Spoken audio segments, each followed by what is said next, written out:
Hey guys, what is up? Doug here. Welcome to another video. Today is a different type of video. We've done a video like this. We've done the top 4 best builds video, and that actually got a huge following. Thank you guys so much for that. It's one of my biggest videos on this channel. I think my my AMV, or not really an AMV, but my little cut of Call of Duty Modern Warfare is just 22 views higher, I believe. So it's actually big, so thank you guys for watching that video. It supports me, it supports everything that I do, and gives me a reason to keep wanting to upload.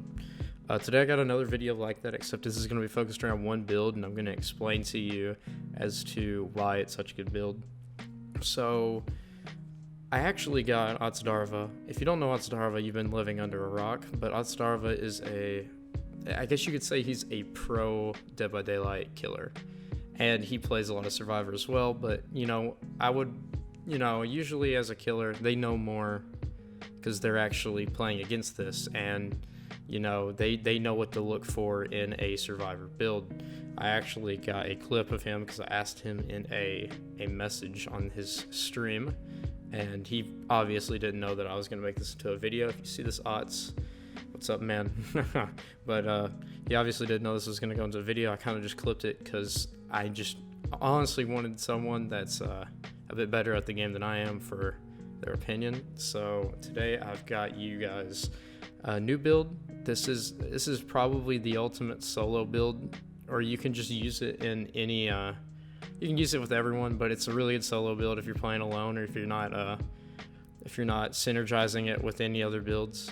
But today I got you guys it's more of a decisive strike build. It's very based around decisive strike. It's just so you don't get tunneled. It's just so you can get out. It's an everything build. You can get out and you can do very good with probably every situation. So let's get to the build.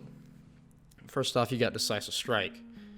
Decisive strike activates after being unhooked by someone else or by yourself. It will be usable for 40 to 50 to 60 seconds depending on what tier it is.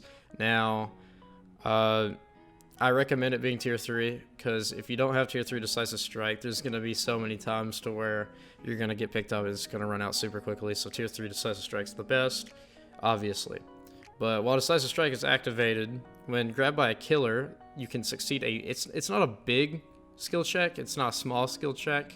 It's like a medium-sized skill check, and you can automatically escape the killer's grasp. So killer picks you up while decisive strike is activated. You can just jump off his back pretty much. But this is important. This is like the number 1 survivor perk. I see it in about 80% of matches as a killer, and I just everyone runs it. It's a great perk. A lot of people say that it needs a rework. I think it's fine how it is right now, because slugging is a thing, so people have to make builds around this, and tunneling is awful in high rank because they got to get people off the board. I get it. I'm a rank 3 killer, rank 3 Legion actually, so I understand tunneling is an issue. So yeah, we got decisive strike, which is probably the main perk of this. Our next perk is going to be sprint burst, and sprint burst is when starting to run, you break into a sprint at 150% your normal running speed for a maximum of 3 seconds. Meaning, as soon as you press shift, you're gonna go 150% faster, and just running. Now, this is comparable to Lithe, whereas Lithe is just activated by vaulting. It's the same thing. Whenever you vault, you run 150% faster. This is sprint burst, so whenever you sprint, you will run 150% faster. Meaning that you'll probably be walking around the map a lot, which tends to be the case with sprint burst, but it's my favorite exhaustion perk because you can't really go wrong with it. You're always going to get distance on a killer. Unfortunately, you just can't activate it whenever you want. There's going to be so many uses out of this perk that you can use. You can use it, I think, 3 different ways, as I can tell. The first way, you could just use it to get distance. So as soon as you see that the killer's coming for you, just book it, just gone, get out.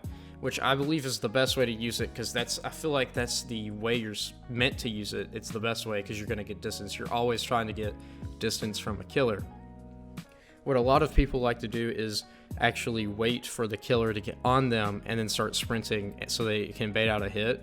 which is basically dead harding out, except you don't have iframes whenever you start sprinting. So they can still hit you if they actually lunge at a right time. It can actually still hit you, which I don't think is a good way to use it, but it still helps if you want to bait out a swing. And the last way to use it, which I believe works most of the time, but it's a little more skill based, and it's more of a mix of the first and second way to do it, but you actually run at a angle towards the killer, and but far enough so they can't hit you, so they don't know. So you're gonna be running kind of at an angle towards the killer, but you're actually meaning to get distance. So you can still bait out a swing, but you're gonna get that speed boost either way. I'll have examples of all these ways on the screen. So that is Sprint Burst. Next up, we have a perk that synergizes with our first perk, Decisive Strike. This is going to be Inner Strength. Inner Strength is an amazing perk. I feel like it's better than Self-Care because you don't waste time healing. It counters Nurse's Calling. It's just a better off perk all the time. Unfortunately, it's not as convenient as Self-Care because you have to get a totem. But Inner Strength is a perk that whenever you cleanse a totem, it doesn't matter if it's a Hex Totem or or a normal Dull Totem, either one will activate Inner Strength. While Inner Strength is activated, hiding inside a locker for 10 to 9 to 8 seconds, depending on the level, while you're in the injured state, will automatically heal you to the healthy state. So if you're injured and you run into a locker with Inner Strength activated, in 8 seconds, if it's the highest level, you'll be full healed. It's the fastest heal that's convenient in a game. So that is possible. Unfortunately, Inner Strength does not activate if you're affected by the Broken Status effect, which I feel like is a missed opportunity, but it balances things out. So if you're broken, say you're affected by No Mither, you will not be able to heal to full HP. So you will still stay broken.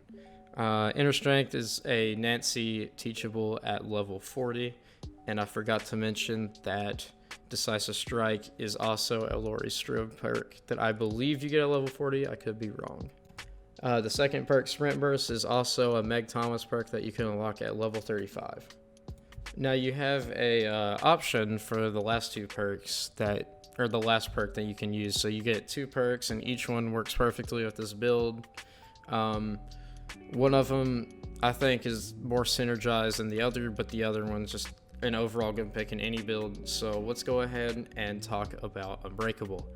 Unbreakable grants the ability to fully recover from the dying state. Only once though. So it's not like No Mither where if you're down you could get yourself up as many times as possible. You can only get up once. And also while you're in the dying state, you recover 35% faster if it's max level. I would use this perk, but I don't have it unlocked in my current build right now, so I'm using my other perk, which is Spine Chill. Spine Chill is just an amazing perk. Just every I feel like all skill levels should be able to use it, and now you're probably gonna get made fun of if you're like 1,000 hours in the game and you're on Spine Chill, but I run it because it's just probably the best perk in the game, honestly. It's a perk that whenever a killer looks at you, the icon lights up, and while the killer is looking at you, you perform actions like unhooking, vaulting, cleansing, opening exit gates, and chest unlocking, repairing, healing, and sabotaging by 2 to 4 to 6%. Obviously, if you run Spine Chill level 1, it's not going to be as beneficial to you guys Spine Chill level 3, but that is up to you whether you want to level that perk up. Spine Chill is just an amazing perk. It's a good way, it's a good knowledge perk and information perk to tell you when the killer's coming, and also lets you perform rushed actions a lot faster as well, and just everything, honestly. This has been my overpowered build for Dead by Daylight. If you're a solo or if you just want to run it, it's a really good perk, and here's what Otzdarva has to say about it. Some of the games I played myself. What do you think about Decisive, Inner Strength, Sprint Burst, and Unbreakable? Yes, Unbreakable is good, Sprint Burst is great, Inner Strength is fantastic. Yeah, those are really strong perks. There you have it, folks. Thank you for watching this video, and I'll see you guys in the next one. Peace.